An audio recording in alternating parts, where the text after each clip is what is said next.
Un argument de l'existence de Dieu est l'argument moral.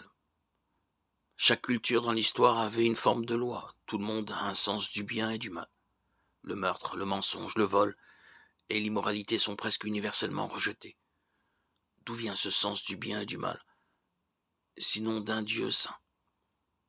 Malgré tout cela, la Bible nous dit que des hommes rejetteront la connaissance claire et indéniable de Dieu et préféreront croire à un mensonge. Romains 1,25 déclare: eux qui ont remplacé la vérité de Dieu par le mensonge et qui ont adoré et servi la créature au lieu du Créateur qui est béni éternellement.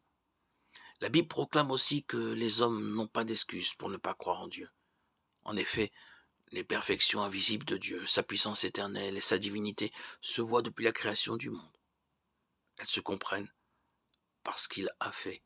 Ils sont donc inexcusables. Romains 1,20. Certains rejettent l'existence de Dieu parce qu'elle n'est pas scientifique ou qu'il n'y en a aucune preuve.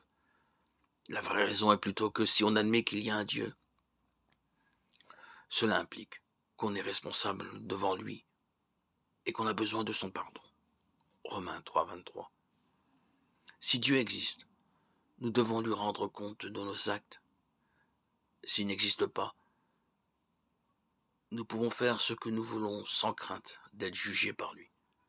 C'est pour cette raison que beaucoup de ceux qui nient l'existence de Dieu sont si fermement attachés à la théorie naturaliste de l'évolution, qui constitue une alternative à un Dieu créateur.